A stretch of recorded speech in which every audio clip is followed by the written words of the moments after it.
Hi hello నమస్తే అందరికీ welcome to హార్ష్మ్యాన్ sports. మొదటగా న్యూజిలాండ్ని చూస్తే ఎంతమందికి బాధేసింది. అబ్బా ఎస్, స్పోర్ట్స్లో ఎప్పుడు రూత్లెస్గా ఉండాలి, కరెక్టే. ఎగ్జాంపుల్ 1999 నుంచి 2007 ఆస్ట్రేలియన్ టీమే గుర్తొస్తుంది. అలా హిస్టరీలో వేరే స్పోర్ట్స్ కంపేర్ చేసుకున్న బాస్కెట్బాల్లో లెబ్రాన్ జేమ్స్, ఫుట్బాల్లో మెస్సీ, రొనాల్డో, ఆ టీమ్స్లోకి వచ్చేసరికి Barcelona, Manchester United, Real Madrid. టెన్నిస్లో నోవాక్ జోకోవిచ్, రోజర్ ఫెడరర్, రఫేల్ నాడాల్, ఇలా చాలామంది గుర్తొస్తారు. అలాగే క్రికెట్లో కూడా రూత్లెస్గా ఉండాలి, లైక్ ఆ great Australian team and early West Indies teams, ఇలా కరెక్టే రూత్లెస్గా ఉండి గేమ్స్ ఆడి ప్రత్యర్థిని ఏమాత్రం డామినేట్ చేయనివ్వకుండా గుప్పిట్లో పెట్టి వాళ్ళని నలిపి మ్యాచ్ గెలిస్తే ఆ డామినెన్సే వేరేలా ఉంటుంది. కానీ ఎందుకో న్యూజిలాండ్ చూస్తే చాలా జాలేసింది. మీలో ఇలా ఎంతమందికి అనిపించిందో చెప్పండి. ఈ ప్రస్తుతం ఉన్న మన T20 స్క్వాడ్ని అసలు అంటే T20లో ఏదో అయినా ఒకరోజు ఎవరైనా ఎవరి మీదైనా గెలవచ్చు, కానీ హిస్టరీలో డెఫినెట్గా మన ప్రస్తుతం స్క్వాడ్ అయితే చెరగని ముద్ర అయితే వేస్తుంది. అయితే ప్రస్తుతం ఇది మాటలకే పరిమితం కాకుండా వరల్డ్ కప్ కూడా గెలిస్తే అది స్టాంప్ అనేది పడిపోద్ది. ఓకే, ఈరోజు మ్యాచ్లోకి వచ్చేసరికి 5th మ్యాచ్ ఆల్రెడీ సిరీస్ గెలిచేశారు. దీని 3-1 తోటి ఇండియా లీడింగ్లో ఉంది. ఇది గెలిచినా ఓడిపోయినా సిరీస్ మందే. కానీ ఇందులో చాలా ఎక్స్పెరిమెంట్స్ చేసి, లేదంటే ఒక రేపు వరల్డ్ కప్ స్క్వాడ్కి మన ఎబిలిటీని టెస్ట్ చేసుకోవడానికి ఆఖరి ఇంటర్నేషనల్ మ్యాచ్ ఇది. ఆల్దో ఒక ప్రాక్టీస్ మ్యాచ్ ఉంది మనకి వరల్డ్ కప్ స్టార్ట్ అవ్వకముందు February 4th. దాని అది కన్సిడరేషన్ తీసుకోకుండా చూస్తే ఎస్, ఈరోజు వరల్డ్ కప్కి ఏ స్క్వాడ్ని అయితే వీళ్ళు మెయిన్గా పిక్ చేయాలనుకుంటున్నారో ఒక ఐడియా వచ్చింది. ఇషాన్ కిషన్ బ్యాక్ వచ్చాడు, అక్షర్ పటేల్ బ్యాక్ వచ్చాడు. సో క్లియర్గా తెలుస్తుంది వీళ్ళిద్దరూ డెఫినెట్గా స్క్వాడ్లో ఉండబోతున్నారని. ఇలా చూసుకుంటే ఇంకా శ్రేయస్ అయ్యర్కి మ్యాక్సిమం చోటు దక్కకపోవచ్చు. అండ్ ఈరోజు ఇంకో విషయం ఏంటంటే సంజు శాంసన్కి ఇది ఆఖరి మంచి అవకాశం. తన హోమ్ గ్రౌండ్లో మ్యాచ్ జరుగుతుంది. ఇక్కడ కొంచెం మంచిగా ఆడి ఉంటే బాగుండేది. But really disappointing. తను నాకు తెలిసి ఇంకా వరల్డ్ కప్ స్క్వాడ్లో ఆల్మోస్ట్ తన ఓపెనింగ్ స్పాట్ని కోల్పోయాడని అనుకోవచ్చు. But hope he gets back to his form. IPL బాగా ఆడి మళ్ళీ టీంలోకి వస్తాడని ఆశిద్దాం. ఇంకా మనకి 100% కన్ఫర్మేషన్ కాదు వరల్డ్ కప్లో ఆడతాడా లేదనేది. అది పక్కన పెట్టేస్తే, ఫస్ట్ ఆఫ్ ఆల్ అందరూ అనుకుంటున్నట్టుగానే ఈసారి టాస్ గెలిచి బ్యాటింగ్ తీసుకొని మన బౌలింగ్ డెప్త్ టెస్ట్ చేస్తే ఎలా ఉంటుంది, మనం ఫస్ట్ బ్యాటింగ్ ఆడి మంచి స్కోర్ చేసి బౌలింగ్ డెప్త్ టెస్ట్ చేసుకోవాలని అందరూ అంటున్న విషయమే. And captain Suryakumar Yadav toss గెలిచి బ్యాటింగ్ ఎంచుకున్నాడు. తిరువనంతపురం ఆ వికెట్ చూస్తే మంచి వికెట్ లానే ఉంది. పెద్దగా ఇబ్బంది పడాల్సిన అవసరం రాలేదు. డ్యూ కూడా తక్కువ ఉంటుంది. అండ్ సో సెకండ్ హాఫ్లో కూడా స్పిన్నర్స్కి అనుకూలిస్తుంది. ముందుగానే తెలిసింది అది, ఎందుకంటే విండ్ వల్ల అంత డ్యూ అక్కడ ఉండకపోవచ్చు అని ముందే అన్నారు. సో ఇది batting first second doesn't matter ఇక్కడ. కానీ టాస్ గెలిచి బ్యాటింగ్ న్యూజిలాండ్ ఈరోజు Lockie Ferguson and Finn Allen ఇద్దరిని తీసుకొచ్చింది. ఫిన్ అలన్ బిగ్ బ్యాష్ లీగ్లో సూపర్ ఫామ్లో ఉన్నాడు, మంచి ఫామ్లో ఉన్నాడు. One of the key players in Perth Scorchers who won the title there.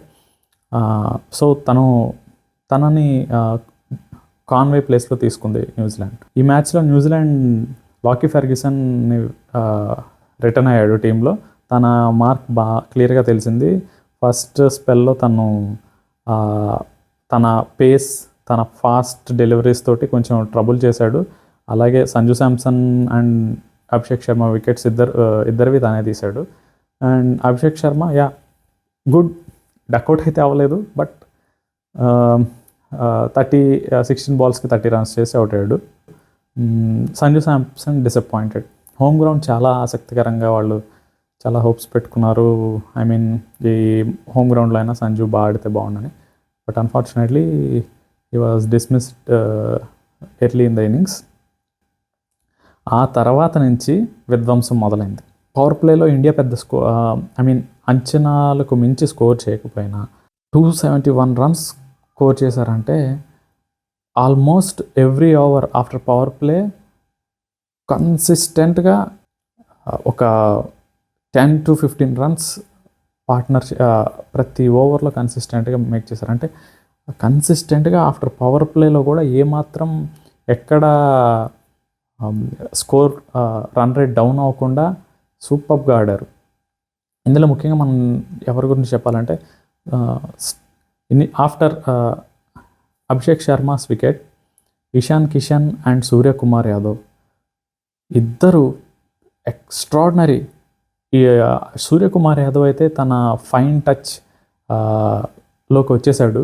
Previous ఈ సిరీస్లో తన ఫామ్ మళ్ళీ చేజిక్కించుకున్నాడు.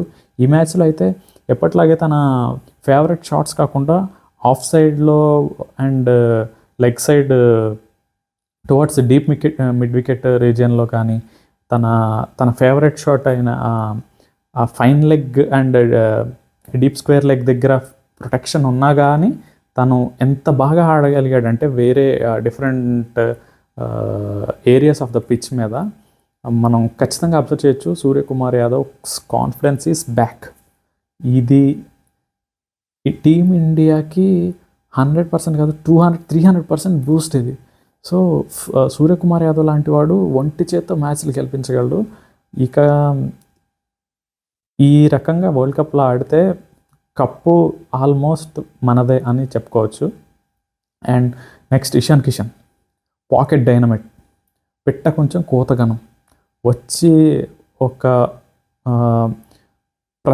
ఆఫ్టర్ అభిషేక్ శర్మాస్ వికెట్ ప్రతి ఓవర్లో ప్రతి బౌలర్ ఈ బౌలర్ ఆ బౌలర్ అని కాదు కోత కోసాడు. ఆ లెగ్ సైడ్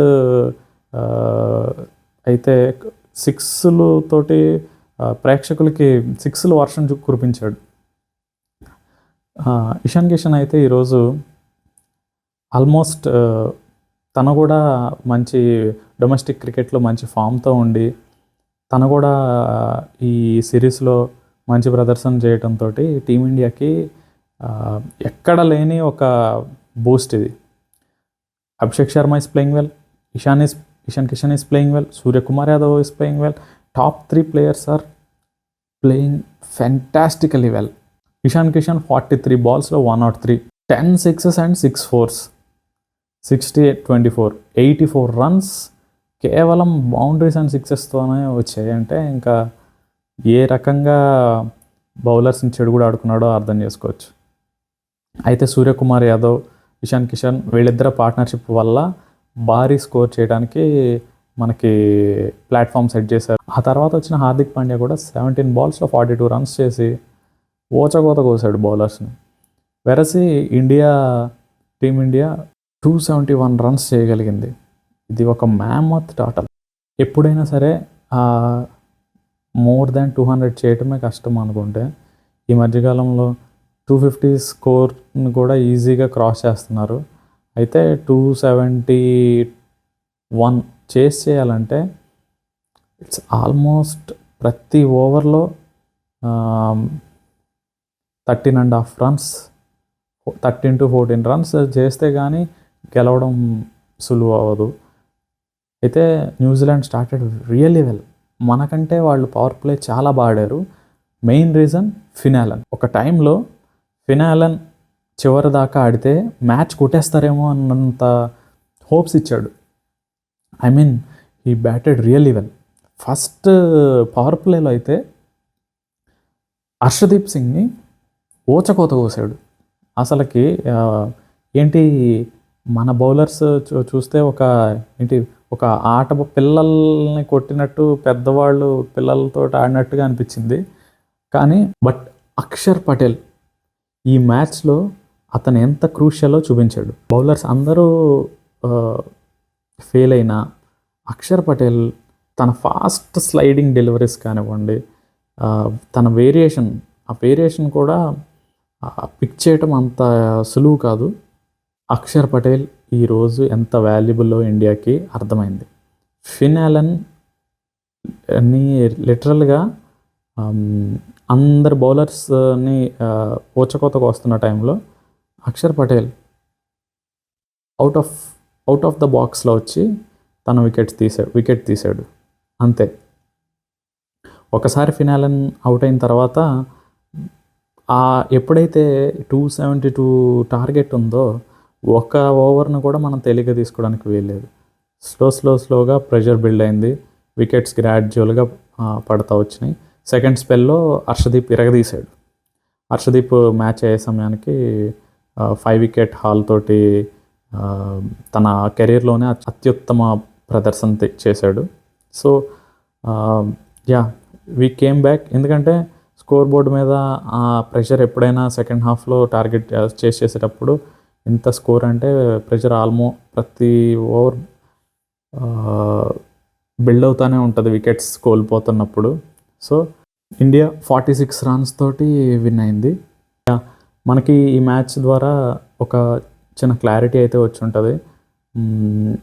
వరల్డ్ కప్లో ఎవరెవరు ఆడొచ్చు అనేది మ్యాక్సిమం ఒక క్లారిటీ వచ్చింది. తిలక్ వర్మ వస్తే తిలక్ వర్మ మేబీ తన ఫిట్గా ఉంటే తను స్క్వాడ్లో వచ్చే అవకాశం ఉంది. ఇంకా బౌలింగ్ కండిషన్స్ బట్టి ఒకళ్ళిద్దరు అటు ఇటు అవుతారేమో, కానీ మ్యాక్స్ ఈరోజు ఆడిన స్క్వాడ్ తోటే ఫైనల్గా మనం ఆడవచ్చని క్లియర్గా అర్థమవుతుంది. ఎస్, మర్చిపోయాను ఇంకొకటి. వరుణ్ చక్రవర్తిని పిక్ చేయడానికి కూడా చాలా ఇబ్బంది పడ్డారు. ఆఫ్టర్ ఇనిషియల్గా తను కూడా రన్స్ కన్సిడర్ చేసుకున్నాడు, కానీ సెకండ్ స్పెల్లో అయితే వరుణ్ చక్రవర్తి కూడా తన మంచి బౌలింగ్ ప్రదర్శన చూపించాడు. ఓవరాల్గా Team India played really well in this match. Thank you guys. Thanks for watching హార్ష్మ్యాన్ స్పోర్ట్స్.